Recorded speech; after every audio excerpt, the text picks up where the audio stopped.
Fred, tengo una pregunta. Por De, favor. algo que lo has dicho 2 veces. Dice, todo problema tiene una solución espiritual. ¿Sí? Cuando Sí. dices solución espiritual, me gustaría entender un poquito más a qué te refieres. Voy a usar la frase que me recordó Alejandra, que es que no hay comida indigesta para el alma. Entonces yo puedo, por ejemplo, qué hago yo como trabajo espiritual? Digo, ¿qué puedo hacer frente a esta situación? Puedo llamarla a mi mamá y escucharla, con el corazón abierto, a pesar de que es un bajón cada hablar con ella, porque cada vez que hablo se me caen las lágrimas, la escucho deprimida y todo mi incentivo es a no hablar con ella, porque me puede arruinar el día. Entonces digo, a ver, ¿cómo hago? ¿Qué puedo hacer?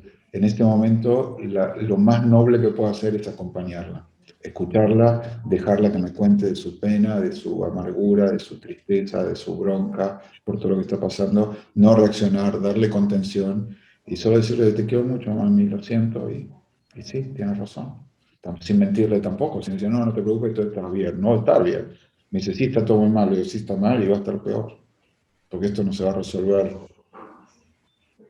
para resolver. No, no, no, nunca vamos a volver a la normalidad. No existe eso. La nueva normalidad no es normal. La nueva normalidad es psicótica. Viene un mundo muy feo.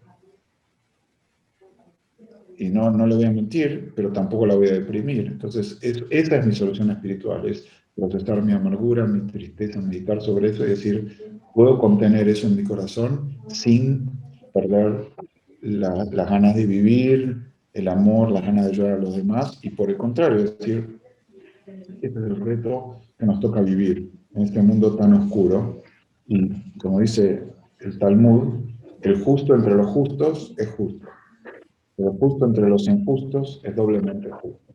Entonces uno puede decir, qué pena que me tocó vivir en una etapa así.